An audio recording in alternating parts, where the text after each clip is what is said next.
Hello everyone, जैसा कि हमने कल डिस्कस किया था कि हम ज्योग्राफी से स्टार्ट करेंगे, जिसमें पहला चैप्टर हमारा है the earth in the solar system. हम आसमान में बहुत सारे तारे देखते हैं, जिनमें से एक जो कि बहुत ही शानी ऑब्जेक्ट होता है वो की होता है मून। लेकिन हम नोटिस करते हैं कि मून हमें एक जगह पर डेली नहीं दिखाई देता। कभी हमें मून कहीं और दिखाई देता है, कभी हमें मून कहीं और दिखाई देता है, और साथ ही साथ मून की साइज भी हमें डेली डिफरेंट डिफरेंट दिखाई देती है। मून कभी हमें पूरा ही नहीं दिखाई देता, कभी हमें मून पूरा दिखाई देता है। जब हमें मून पूरा दिखाई देता है, जिसको हम हमारी भाषा में हिंदी में पूर्णिमा बोलते हैं, और जब हमें मून बिल्कुल नहीं दिखाई देता उसको हम अमावस्या बोलते हैं। मून के रोटेट होने के कारण मून की हमें अलग अलग शेप दिखाई देती है, जो कि हम आगे डिस्कस करेंगे। मून के बाद हमें और भी बहुत सारे ऑब्जेक्ट है जो चमकते हुए दिखाई देते हैं रात में। उन सभी ऑब्जेक्ट जो हमें चमकते हुए दिखाई देते हैं, मून और अदर जो स्टार्स है वगैरह, इन सबको हम सेलेस्टियल बॉडीज बोलते हैं। सेलेस्टियल बॉडी बोलते हैं सोलर सिस्टम। उसके बाद मैंने पहले ही सबको लिख दिया है ताकि हम लिखने में टाइम वेस्ट ना हो और हम डायरेक्ट टॉपिक को समझ सकें। नहीं तो लिखने में भी टाइम वेस्ट होगा, प्लस मैं समझाऊंगा, वीडियो बड़ा होगा। मैं चाहता हूं कि छोटी वीडियो में आपको सारी वो बात आपको पता चल जाए जो कि आपके लिए जरूरी है। हम कहाँ तक पढ़ चुके थे? हम सेलेस्टियल बॉडीज तक पढ़ चुके थे। इसके बाद हम समझते हैं जैसे सोलर सिस्टम। सोलर सिस्टम क्या होता है? जो हमारा सोलर सिस्टम, जो ऑब्जेक्ट्स एक स्टार की ओर रोटेट होते हैं, जैसे कि हमारा सोलर सिस्टम कौन सा है? जो कि सन के चारों तरफ रोटेट करते हैं। सन के चारों तरफ कौन रोटेट होता है? अर्थ रोटेट होता है, मून रोटेट होता है, और भी बहुत सारी सेलेस्टियल बॉडीज होती है, जैसे कि मीटियोर्स होती है, एस्टेरॉइड्स होती है। जो भी ऑब्जेक्ट है जो कि सन के चारों तरफ रोटेट कर रहा है, जो कि एक स्टार है उसके चारों तरफ रोटेट कर रहा है, उसको हम सबको सोलर सिस्टम बोलते हैं। ऐसे करके बहुत सारे सोलर सिस्टम होते हैं जो कि हम आगे पढ़ेंगे। इसके बाद अपन ने जैसे कि मून के बारे में पढ़ा था कि मून में पूर्णिमा आती है, अमावस्या आती है। ये सब क्या है? मून के रोटेशन साइकिल है। जो मून क्या करता है? अर्थ के चारों तरफ रोटेट करता है। वैसे ही अर्थ क्या करता है? सन के चारों तरफ रोटेट करता है, जो कि एक स्टार है। मून अपना पूरा रोटेशन 27 दिनों में कंप्लीट कर लेता है, जिसको हम लूनार साइकिल बोलते हैं। जो मून है उसकी साइज अर्थ का 1/4 है, मतलब 1/4 भाग है। जितना साइज अर्थ का है उसका 1/4 भाग ले लो, उतनी साइज किसकी होगी? मून की साइज होगी। ऐसे ही करके हम मून को देख सकते हैं कि मून एक अर्थ से छोटा होता है। और इसके बाद हम पढ़ते हैं प्लेनेट के बारे में। अर्थ क्या है? एक प्लेनेट है, ये हम सब जानते हैं। प्लेनेट क्या होता है? प्लेनेट एक ऐसा रॉकी ऑब्जेक्ट होता है जिसकी खुद की लाइट और हीट नहीं होती, जो कि क्या करता है? किसी स्टार या अदर ऑब्जेक्ट से लाइट लेता है। जैसे कि अर्थ है। अर्थ क्या है? एक प्लेनेट है जो कि जिसके अंदर जो लाइट होती है वो कहाँ से मिलती है अपन को? वो लाइट मिलती है सन से। सन से लाइट आती है, और वो जिसको हम आज हमें जो लाइट दिख रही है वो कहाँ से दिख रही है? वो सन से दिख रही है। तो सन से जो लाइट आती है उसको जो भी हम यूज करते हैं, सनलाइट, जिससे पेड़ पौधे होते हैं, अपन को सनलाइट मिलती है। जो भी सनलाइट मिल रही है वो प्लेनेट की खुद की नहीं है, मतलब अर्थ की खुद की नहीं है। वो किसकी है? वो सन एक स्टार की है। इसके बाद हम टॉपिक पढ़ते हैं, जैसे कि हमने देखा है कि हमने पढ़ा है कि अपने सोलर सिस्टम में कितने प्लेनेट है। हमारे सोलर सिस्टम में पहले हमारे सोलर सिस्टम में 9 प्लेनेट थे, लेकिन अगस्त 2006 को हमने प्लूटो को अपने प्लेनेट लिस्ट से बाहर कर दिया। हमने क्यों कर दिया? क्योंकि जो प्लेनेट होते हैं उनकी एक फिक्स साइकिल होती है, मतलब कि वो ऐसा नहीं है कि कहीं पे भी रोटेट हो जाए। वो क्या करते हैं कि एक फिक्स पाथ के अंदर रोटेट होते हैं। लेकिन हमने ऑब्जर्व किया कि जो प्लूटो है वो एक फिक्स पाथ पे रोटेट नहीं हो रहा है, उसका पाथ चेंज हो रहा है। जैसे कि अदर मीटेरोइड और एस्टेरॉइड होते हैं या अदर सेलेस्टियल बॉडीज होती है, उसकी तरह प्लूटो भी अपने एक फिक्स पाथ पे रोटेट नहीं हो रहा है। इसलिए हमने प्लूटो को ये प्लेनेट की कैटेगरी से हटा के हमने उसको ड्रॉप प्लेनेट कैटेगरी में डाल दिया, जहाँ पे अदर सेलेस्टियल बॉडीज भी है। इसके बाद हम पढ़ते हैं जैसे कंस्टलेशन। कंस्टलेशन क्या होता है? कंस्टलेशन उनको बोलते हैं। जैसे कि आपने कभी ऑब्जर्व किया होगा कि रात में हम जब आसमान में देखते हैं तो जो स्टार्स होते हैं उनकी एक फिक्स जगह होती है और एक फिक्स आकृति या शेप बनाते हैं। कभी नोटिस करना है कि जो स्टार होते हैं वो हमेशा हमें वहीं दिखेगा। आज रात को हम स्टार को देखेंगे, कल हम वापस स्टार को देखते हैं तो हमें वो स्टार वहीं पे दिखता है। मतलब हर स्टार अपनी एक शेप और आकृति बनाते हैं। जो आकृति जब उनको आसमान में स्टार के थ्रू दिखती है उसको हम क्या बोलते हैं, कंस्टलेशंस बोलते हैं, जिनके अंदर बहुत सारे जो फेमस आकृतियां हैं, उर्सा मेजर, बिग बियर, सप्तऋषि। सप्तऋषि तुम सबने सुना होगा कि सप्तऋषि कुछ ऐसा होता है। आज जब रात में क्लियर स्काई हो, आसमान में बादल ना हो, तो नोटिस करना आपको एक ऐसी शेप में तारे दिखेंगे, 7 तारे। 7 तारों के कारण इसको सप्तऋषि बोला जाता है। एशियन टाइम्स में क्या होता था कि मैप तो होते नहीं थे, न कि मोबाइल होते थे, न अपने पास कोई कंपास वगैरह होता था, तो वो डायरेक्शन पता करने के लिए इन तारों का यूज करते थे, जिनमें सबसे इम्पोर्टेंट होता था सप्तऋषि। सप्तऋषि से हम क्या करते थे कि सप्तऋषि जी के दो स्टार से ही है, जब हम इनकी डायरेक्शन को आगे मिलाते हैं तो हमें एक स्टार दिखाया जाता है जो कि थोड़ा ज्यादा चमक रहा होता है, जिसको हम नॉर्थ स्टार या पोल स्टार बोलते हैं। ये हमें डायरेक्शन बताता है नॉर्थ की। ये स्टार जहां पे होगा वो क्या होगा, नॉर्थ डायरेक्शन। तो हम क्या करते थे एशियन टाइम्स में या पुराने टाइम में, हम डायरेक्शन पता करने के लिए हम तारों का यूज करते थे। ऐसे करके हम तारों का यूज करते हैं। इसके बाद हम थोड़े प्लैनेट्स के बारे में स्टडी करते हैं। जैसे कि हमने अभी पढ़ा कि हमारे सोलर सिस्टम में 8 प्लैनेट होते हैं। तो कि 8 प्लैनेट कौन कौन से मैंने नाम लिख दिए थे, Mercury, Venus, Earth, Mars, Jupiter, Saturn, Uranus, Neptune.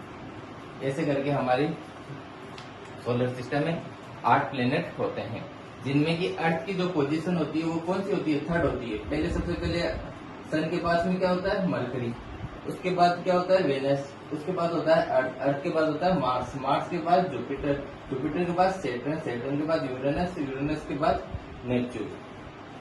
Mars और जुपिटर के बीच में बहुत सारे छोटे छोटे रॉक्स होते हैं जो कि सन के चारों तरफ रोटेट कर रहे हैं, उन्हीं को ही हम क्या बोलते हैं, एस्टेरॉइड्स।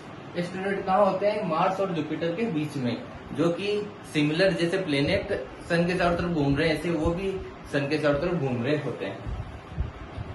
कुछ रॉकी पार्टिकल्स ऐसे होते हैं जो कि यहाँ की बजाय अर्थ के चारों तरफ या अदर पूरे सोलर सिस्टम में कहीं पे भी हो सकते हैं, उनको सबको हम मीटियोरॉइड्स बोलते हैं। जैसे कि बहुत बार हमने सुनते हैं टूटता तारा।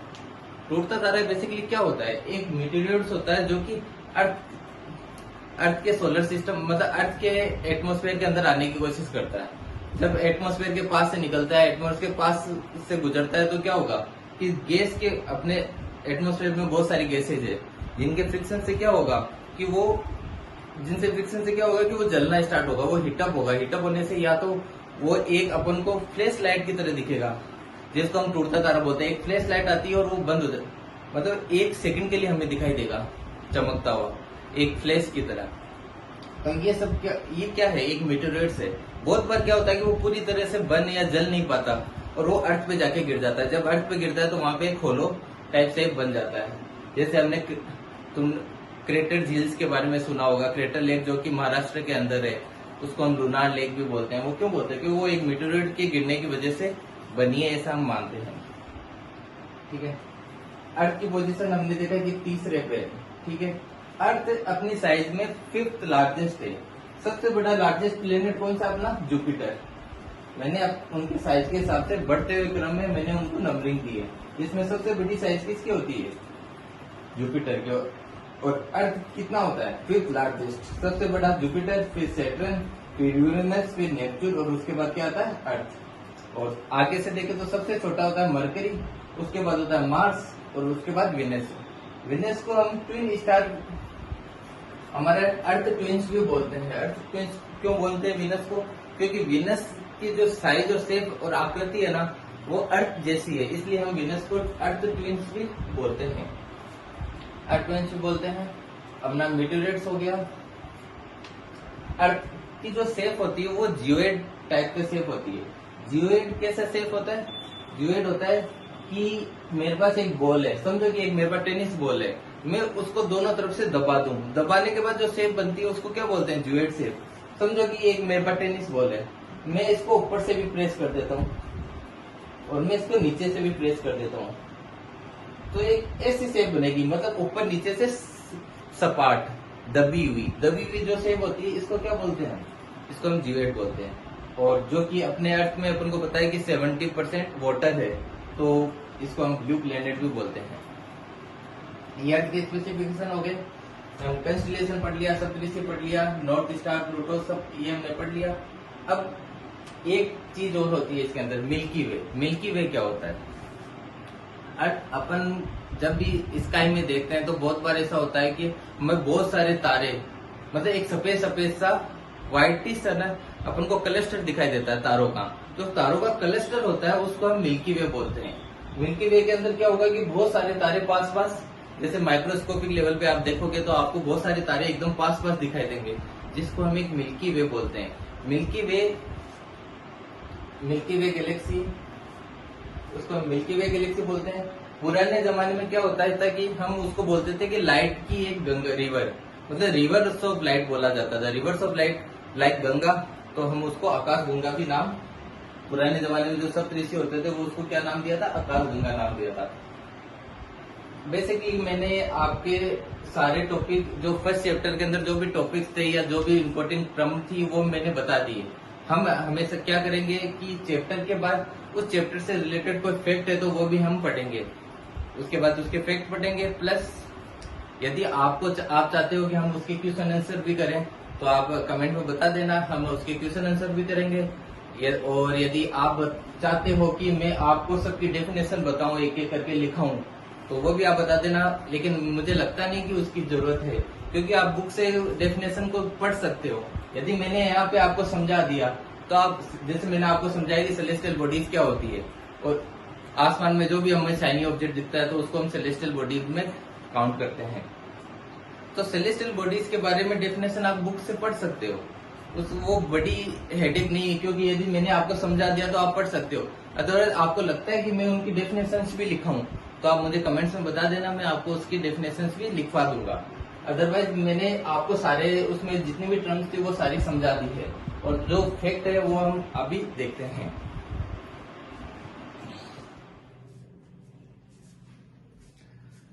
फर्स्ट चैप्टर के रिलेटेड कुछ फैक्ट्स है, जैसे कि जुपिटर, सैटर्न और यूनिवर्स होते हैं, यूरेनस है, इन सब के चारों तरफ एक रिंग्स बनी होती है सेलेस्टियल बॉडीज की, मतलब छोटे छोटे रॉक पार्टिकल होते हैं जो कि इनके चारों तरफ रोटेट होते रहते हैं। जैसे कि मून अपने अर्थ के चारों तरफ रोटेट होता है, वैसे ही ये कुछ प्लेनेट है, इनके चारों तरफ एक रिंग सी दिखाई देती है हमें, क्योंकि वो छोटे छोटे, उनको डेब्रिस टाइप बोल सकते हैं, मतलब वो एक छोटे छोटे रॉक पार्टिकल्स होते हैं जो कि किसी टाइम उस प्लेनेट का पार्ट ही थी, लेकिन वो किसी वजह से टूट के बाहर आ गए, मतलब टूट गए उससे, और वो उसके चारों तरफ रोटेट होने लगे ग्रेविटेशन की वजह से।